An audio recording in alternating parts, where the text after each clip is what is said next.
A woman who inherited $11 million spent every cent trying to keep a single road from crossing her property and died in 1941 with $750 to her name.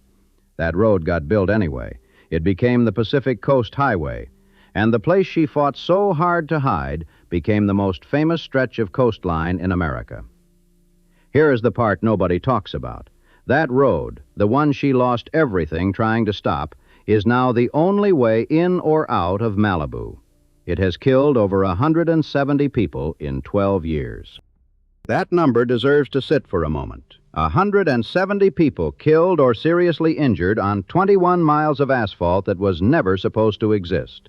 And the story of how that happened, of how America's most glamorous beach town became a place where the road kills you, the hills bury you, the fire takes your house every few years, and the insurance company won't even pick up the phone.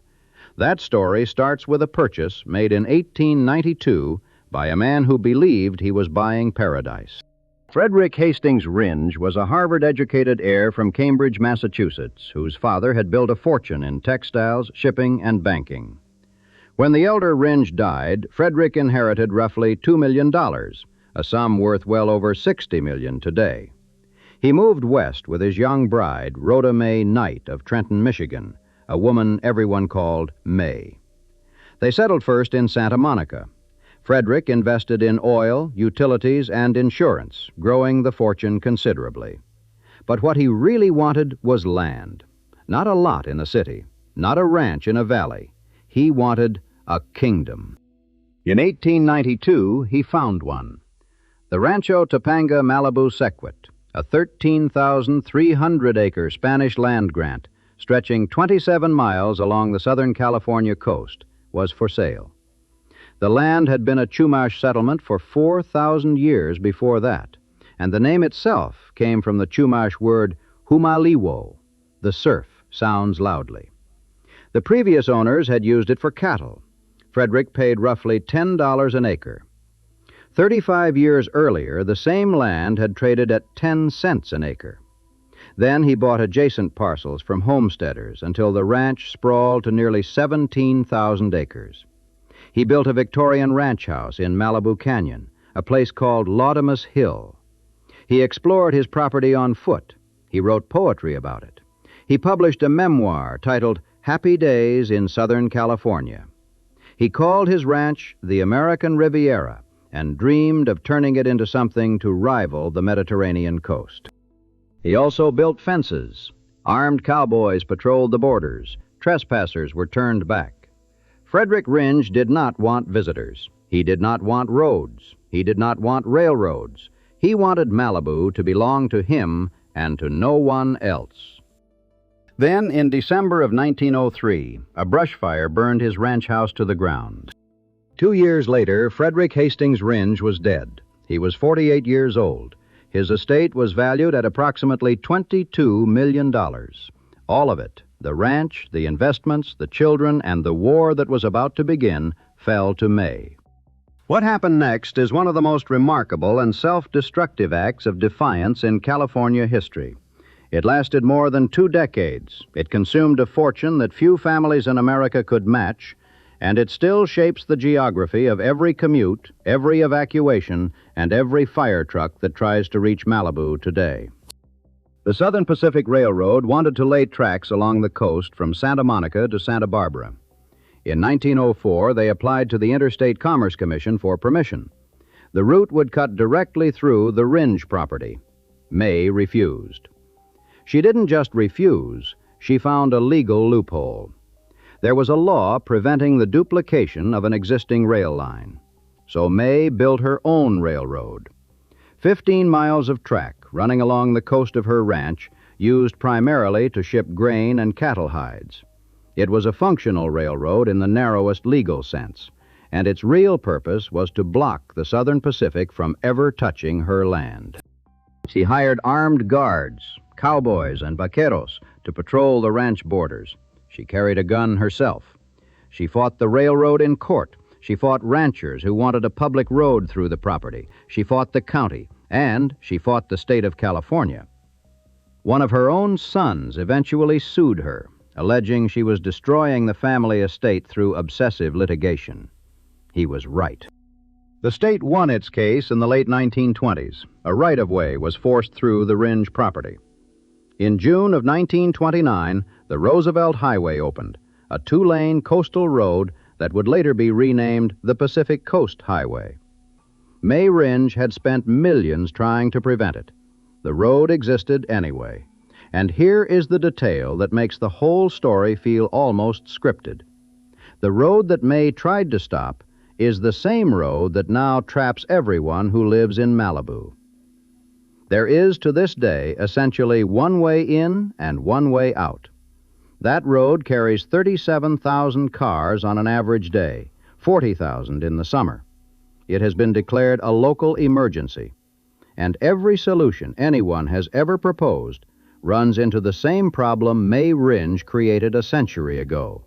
The geography of Malibu, the narrow strip between mountain and sea, does not easily accommodate a second option. But we are getting ahead of the story. Because what May did next, under financial pressure she had largely created herself, is what actually built the Malibu we know. She started selling pieces of paradise. In 1926, desperate for cash, May began leasing 30-foot beachfront lots to the only people who could afford them and who had a reason to want isolation: Hollywood movie stars. The arrangement was simple: $1 a year for a strip of sand at the mouth of Malibu Lagoon. The studios lent out set designers to build little beach shacks. Anna Q. Nilsson, a Swedish-born silent film actress, was reportedly one of the first to sign a lease.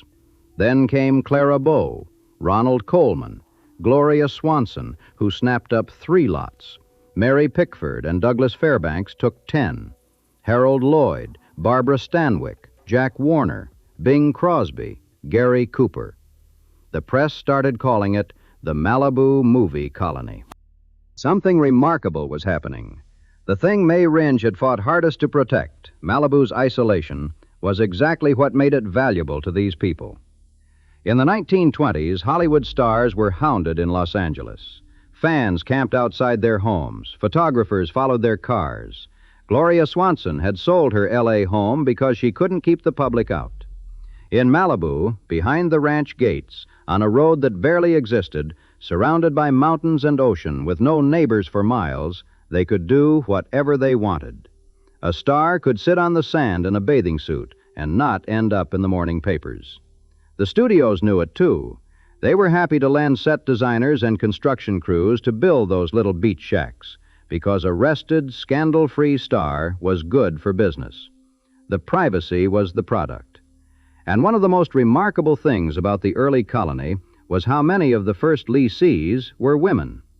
The early film industry, before the studio system consolidated power, had given actresses and screenwriters an unprecedented shot at financial independence. Many of these women, in an era when getting a mortgage often required a male co-signer, had the means to lease their own patch of sand and build their own house without asking anyone's permission. And then, almost as if the land itself were objecting, fire came. Late October 1929, just days after the stock market crash, a wildfire tore through the brand-new movie colony and destroyed 13 homes. The colony's housewarming was a wall of flame. Exactly a year later, in 1930, walnut pickers in the Thousand Oaks area accidentally started a fire that exploded into one of the great conflagrations in Malibu's modern history. The Decker Canyon fire involved 50-year-old chaparral and a fierce Santa Ana wind. 1,100 firefighters could do almost nothing. One National Forest official said, "These fires in Malibu prove that you could throw in every fighter in the world and still can't stop it." That was 1930. Remember that quote. Meanwhile, May Rindge was hemorrhaging money. Her legal battles against the railroad and the highway had consumed millions. She tried drilling for oil on her property near Zuma Beach, found nothing. She discovered that the ranch sat on deposits of high-quality red and buff clay. And in 1926, the same year she leased the colony, she opened Malibu Potteries. It was a brilliant idea. The factory, built along 1,500 feet of beachfront near the Malibu Pier, hired a ceramic genius named Rufus Keeler, who developed proprietary glazes of extraordinary color and clarity. At its peak, the factory employed 125 workers and produced 30,000 square feet of tile a month. The tiles were Moorish, Mayan, Art Deco, gorgeous, sought after, installed in buildings from private mansions to Los Angeles City Hall. May Rindge had turned dirt into art. And then on September 30th, 1931, the tile factory burned. A fire started in the clay preparation room and destroyed most of the plant. May tried to reopen on a limited basis, but the Great Depression had killed the construction boom, and with it the demand for decorative tile. Malibu Potteries closed permanently in 1932. 9,000 boxes of salvaged tile were all that remained of the enterprise. May Rindge had now lost the legal fight, the railroad fight, the highway fight, and the tile factory. She had been drilling for oil without success. She had started construction on a magnificent 50-room mansion on the hill above the old ranch house. Solid mahogany doors, imported wrought iron balconies, every surface planned for her own factory's tile. She never finished it. The mansion was boarded up in 1932. In 1936, the Marblehead Land Company, the corporation she'd created to manage Frederick's holdings, filed for bankruptcy.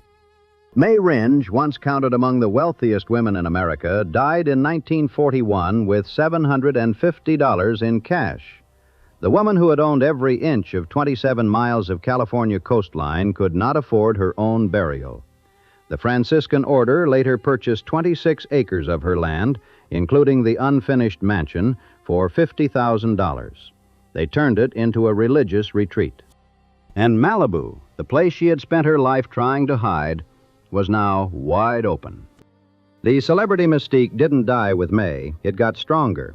By the mid-1930s, the stars at the colony were buying their homes outright, and the shacks were growing into mansions.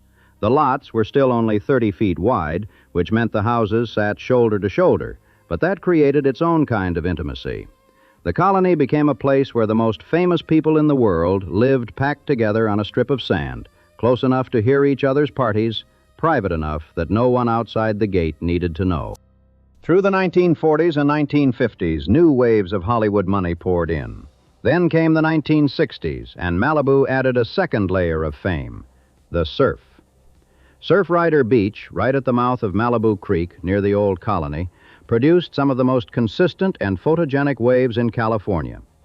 The 1959 movie Gidget, based on the real experiences of a young woman at Malibu, turned the beach into a national obsession. Suddenly, Malibu wasn't just where movie stars hid. It was where America's youth wanted to be. Musicians came next. By the late 1960s and into the 70s, the colony and the canyons above were attracting rock stars, screenwriters, directors, the entire creative class of Los Angeles, who wanted distance from the industry without leaving its orbit. The colony became the beach version of the Chateau Marmont, a refuge for the nonconformists and outlaws of the entertainment world.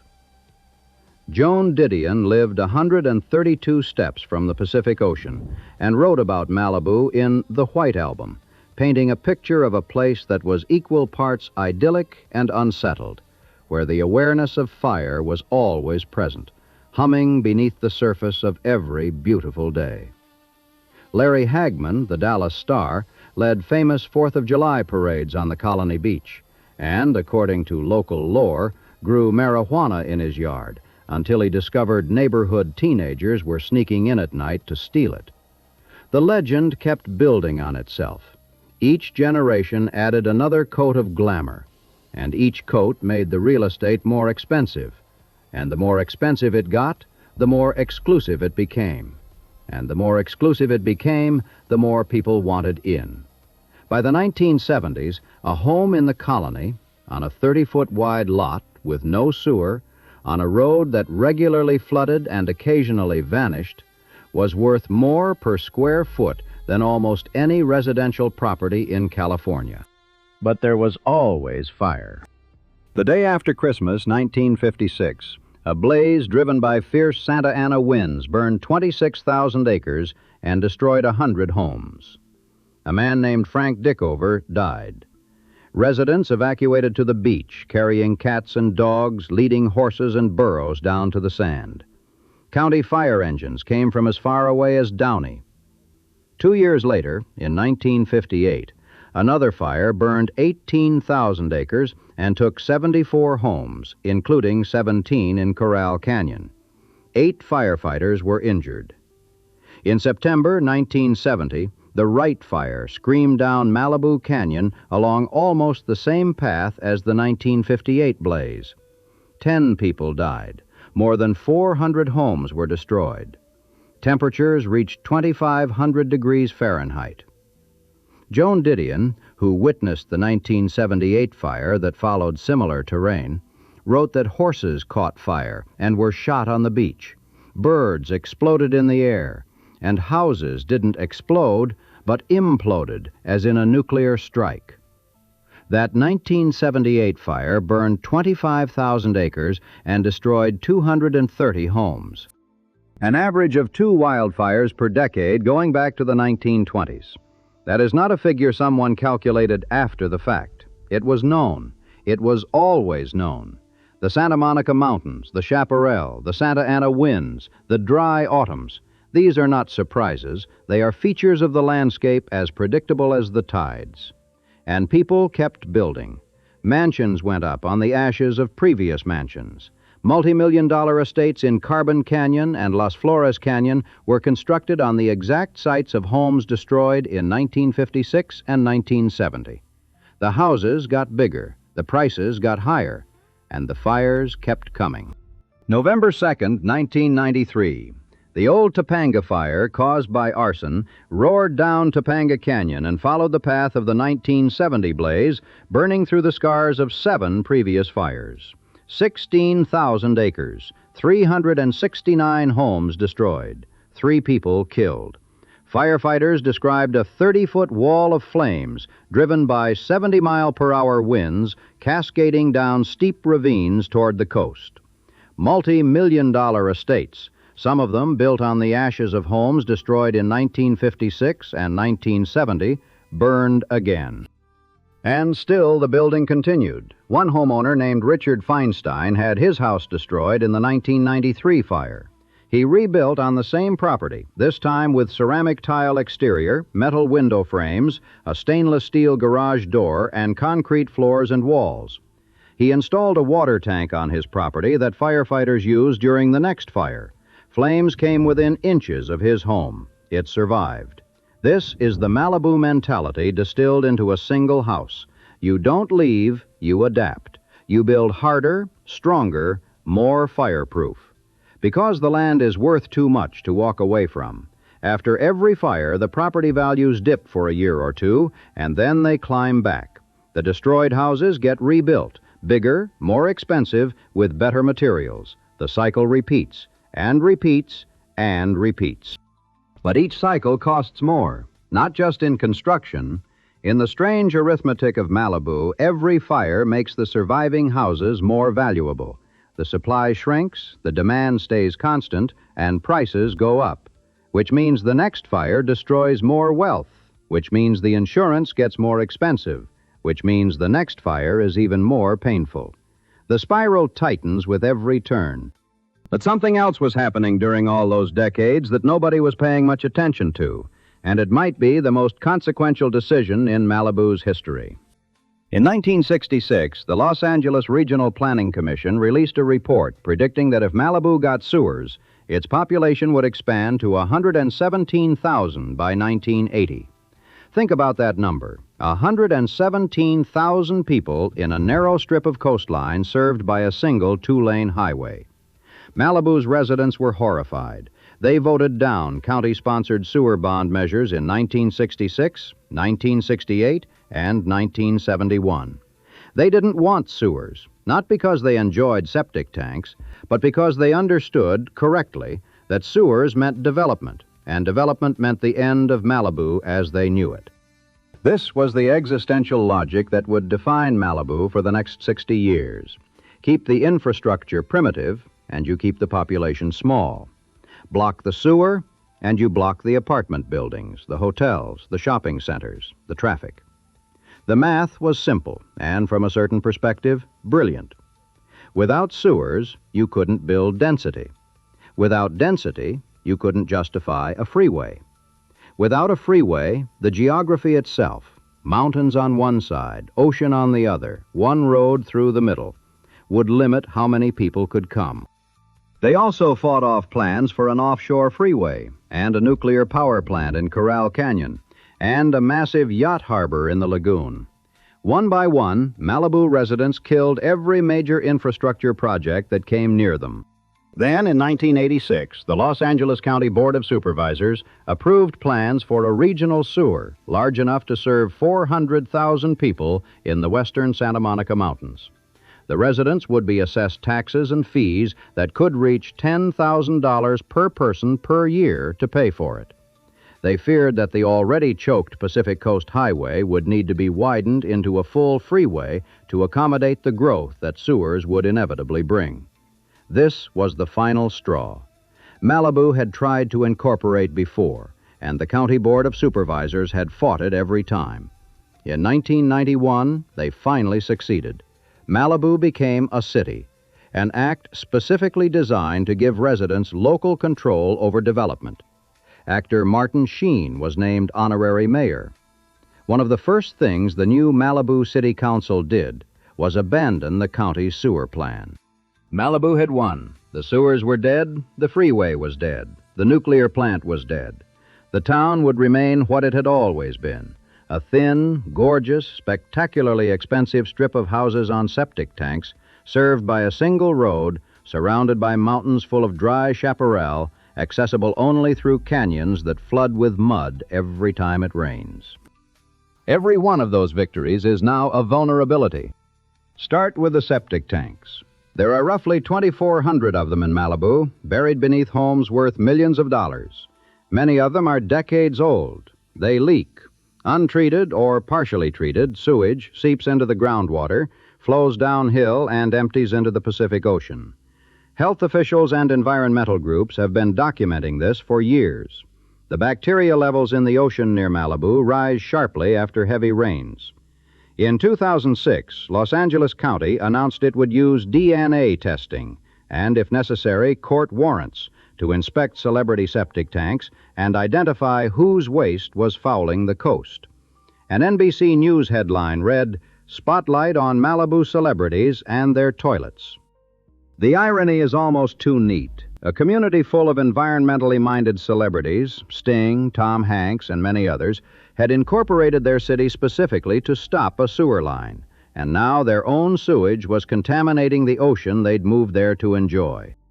In 2009, the Los Angeles Regional Water Quality Control Board prohibited septic systems in the Malibu Civic Center area and required them to be phased out by 2019. A small wastewater treatment plant was eventually built, but the vast majority of Malibu's homes still run on septic. As recently as 2026, a tap water advisory warned Malibu residents about contamination from aging septic systems. $3 million homes with water you might not want to drink.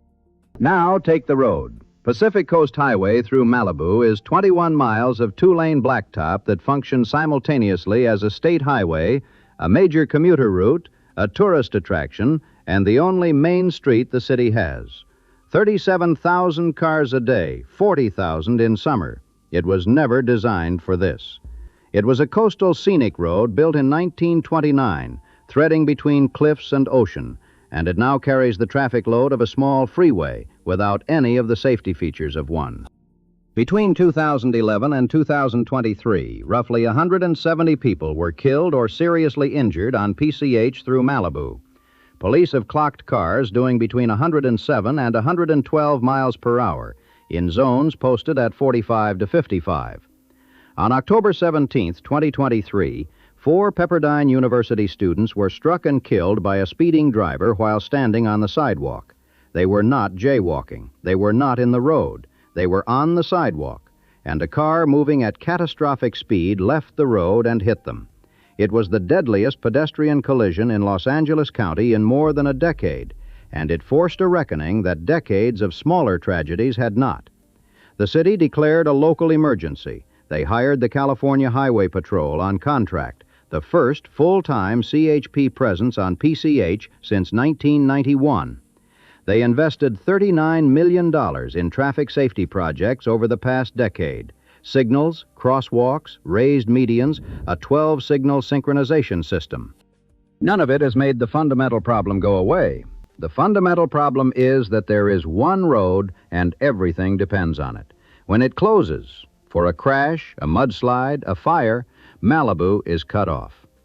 In February 2024, mudslides buried PCH and shut it down entirely. Malibu Canyon Road, one of the few alternate routes, was blocked by boulders. Pepperdine University canceled in-person classes. Schools closed. There was no way in and no way out.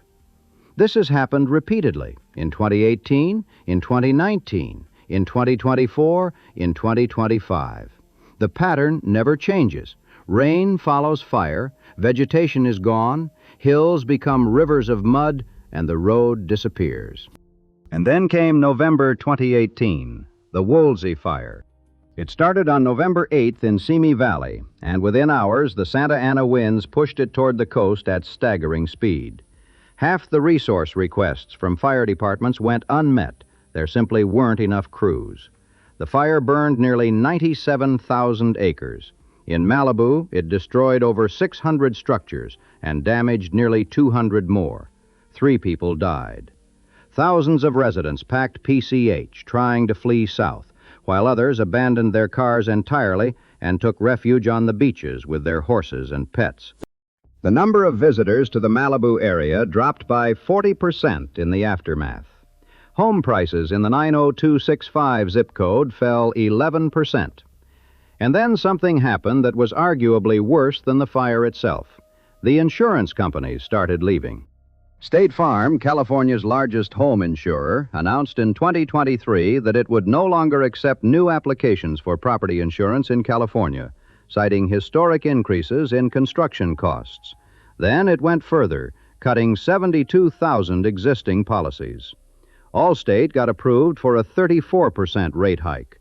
Nationwide stopped renewing homeowners' policies in the state entirely. USAA, Liberty Mutual, Chubb, one after another, major insurers either pulled back or pulled out. California's insurer of last resort, the FAIR Plan, went from covering about 210,000 homes in 2020 to over 668,000 by early 2026, with total exposure exceeding $724 billion. The entire city of Malibu sits in what California designates a very high fire hazard severity zone. Getting insurance there, if you can get it at all, now costs a fortune. Some homeowners are choosing to self-insure, essentially gambling that their multi-million-dollar house won't burn. Others are paying premiums so high they rival mortgage payments. And it wasn't done. In December 2024, the Franklin fire burned through over 4,000 acres of Malibu, forcing evacuations yet again. A restaurant owner named Christopher Tompkins, who had opened Broad Street Oyster Company in Malibu in 2019, was forced to close his doors for the first time in 5 years. He was still dealing with the aftermath of the Franklin fire when the next blow came.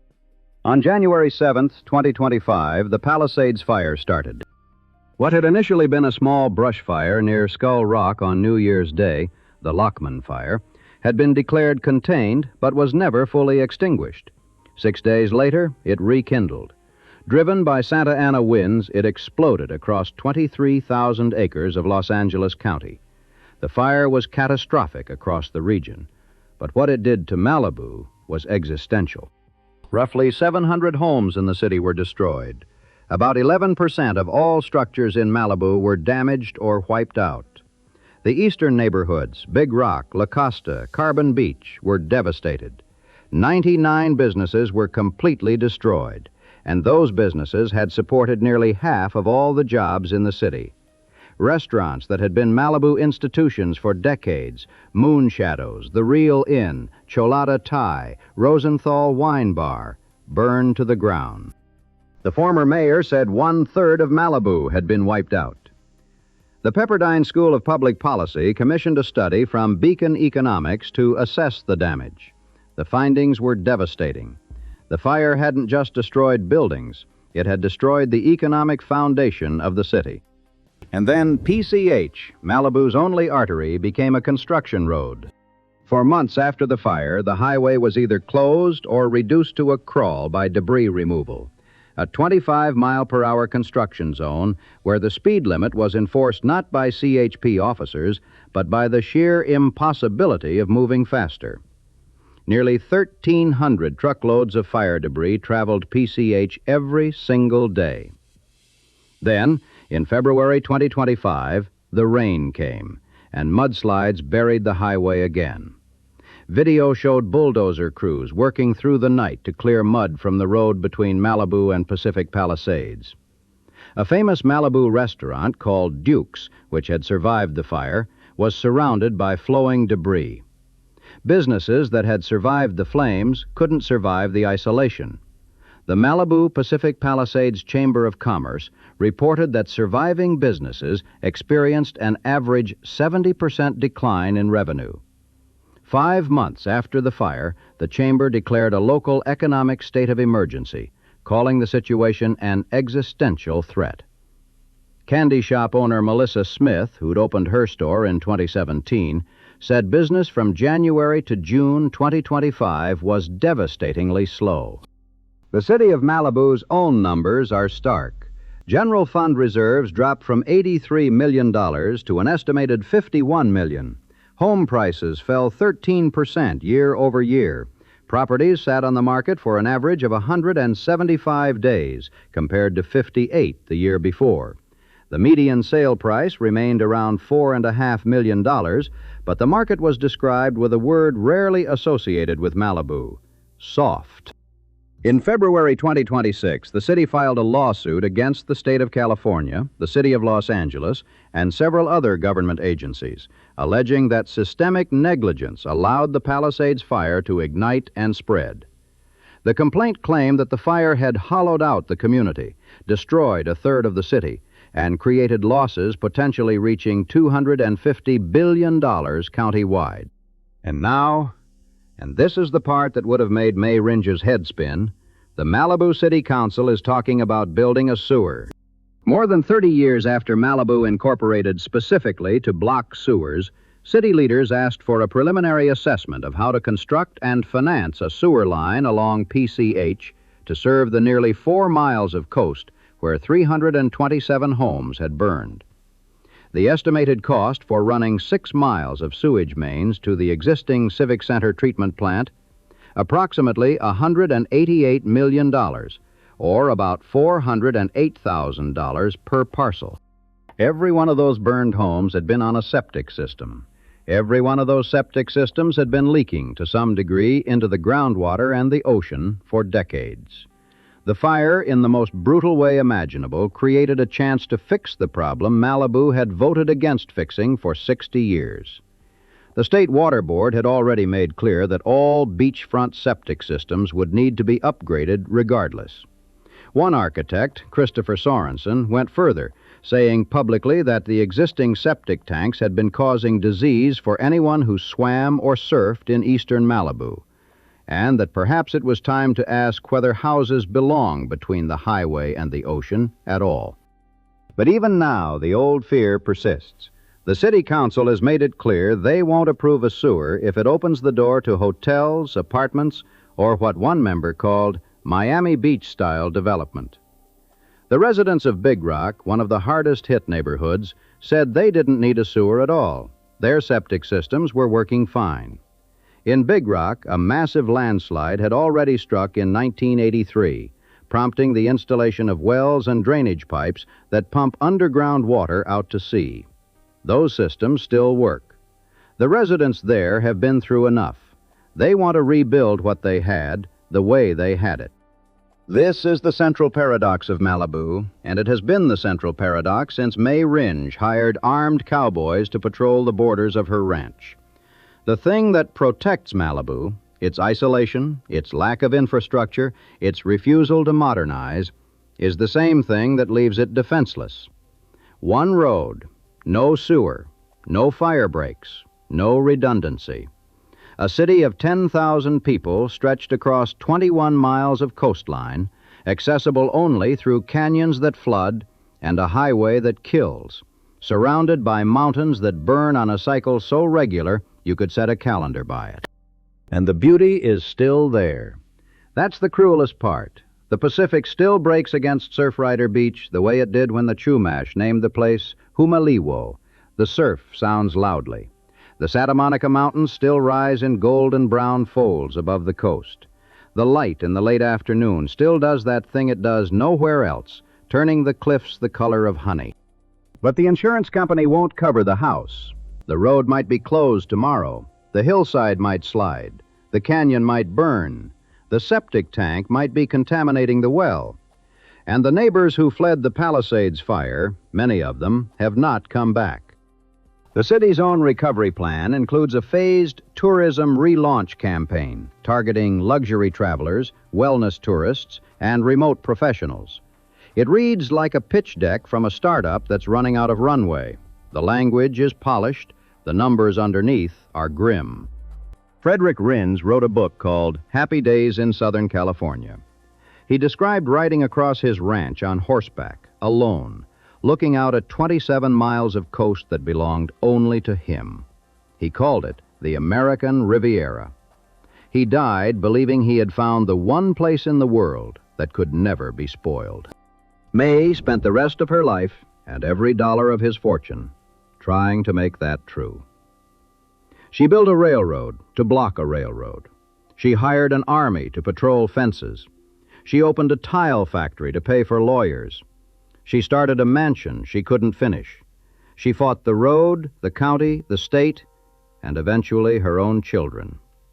She won nothing. The road came, the fire came, the money disappeared. The colony that May leased to movie stars in desperation is now gated, guarded, and full of homes worth tens of millions of dollars. The Adamson House, built in 1929 by May's daughter Rhoda and her husband Merritt Adamson, covered floor to ceiling in the gorgeous tile from the factory that burned, still stands at the mouth of the lagoon overlooking the pier. It's a California historic landmark. The tiles are intact. The peacocks, the geometric patterns, the colors that Rufus Keeler mixed in secret. They survived the Depression, the wars, and nearly a century of Santa Ana winds. They are the most beautiful thing May Rindge ever made, and one of the only things she made that lasted.